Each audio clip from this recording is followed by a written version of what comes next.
mình sẽ làm món taco theo cách của mình nha. Đầu tiên thì mình mua một cái hộp taco, cái loại này nè. Mình thử nhiều loại rồi nhưng loại này là ngon nhất. Cái loại 18 shell á, nó là như vậy nè.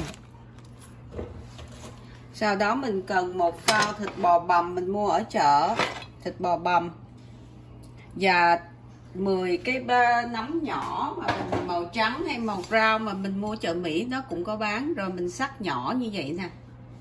Và một bắp xà lách cây dài vậy nè, mình cắt dài, mình rửa sạch và mình cắt cọng dài dài như vậy. Bạn có thể xài cái xà lách bắp cũng được.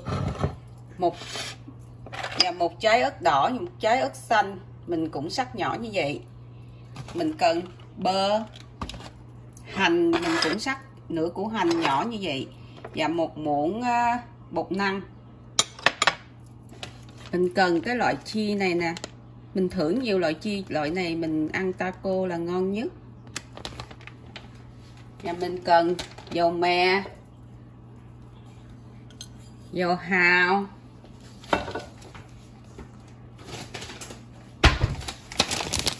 bột nêm và ớt.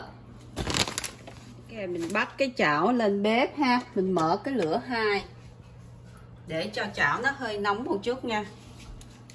Mình để vào đây 1/4 cái bơ ha. Mình để cho bơ nó bắt đầu nó tan chảy thì mình để củ hành vào. Mình xào nó để cho khi mà củ hành với bơ nó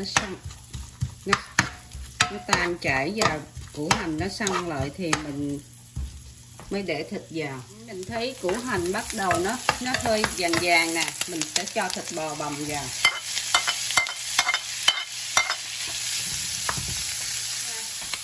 Mình để thịt bò vào, mình cho vào đây một cái chút xíu ớt màu, tại vì thịt bò nó màu tái tái nên mình cho màu nó vô thì nó đẹp hơn một chút. Mình sẽ cho vào đây nửa muỗng cà phê ớt màu ha, rồi mình sẽ xào nó lên để nó cho nó có cái màu đẹp đẹp trước. Sau đó mình sẽ cho vào đây 1 muỗng dầu hào,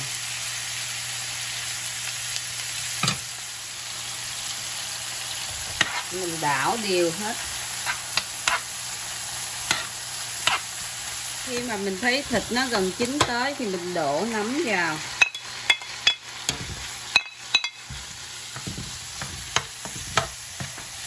Khi mình xào mình thấy cái nấm nó hơi vừa chín thì mình sẽ cho ớt đỏ và ớt xanh vào.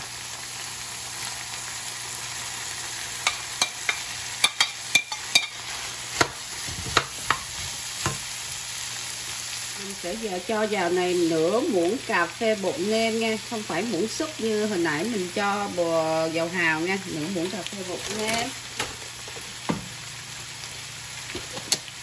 Và nửa muỗng ớt Thái Lan, ớt này cay nha bạn, nửa muỗng.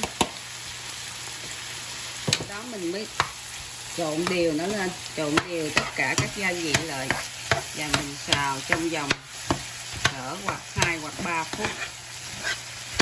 Tại vì ớt mà mình đừng có làm nó mềm quá, nó không có ngon. Một muỗng bột năng này nè, mình để vô nước cho nó lỏng lỏng chút.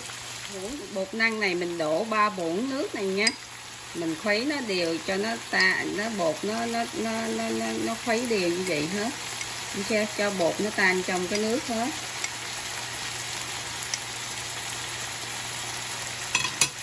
Và mình dặn lửa nhỏ lại. Cái này là cỡ 3 phút sau mình bỏ tất cả các thành phần vào á thì nó đã như vậy rồi. Rồi cái mình thử mình nếm coi. Ngon lắm bạn, vừa ăn rồi.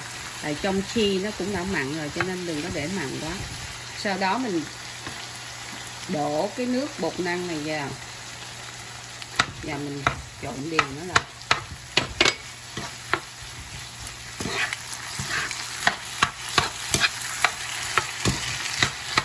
Đảo đều cỡ 1-2 phút mình thấy nó bắt đầu nó khô lại hết rồi thì mình tắt bếp nha.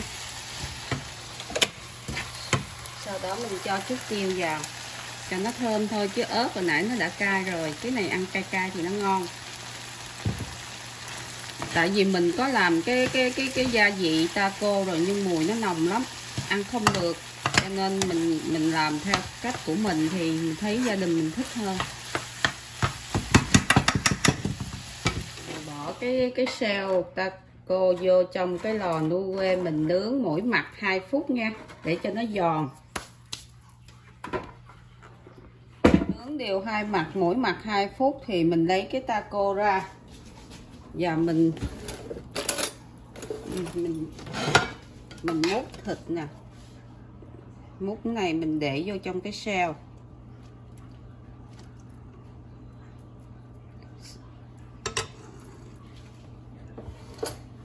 Sau đó mình lấy múc cái chi này nè, mình rải vô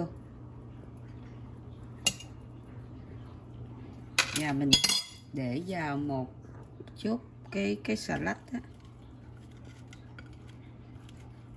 Đó là xong xuôi. Đây là cái taco mình đã hoàn thành.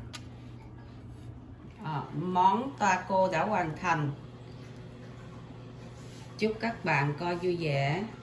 Nhớ like and share để có những video kế tiếp. Cảm ơn các bạn rất nhiều.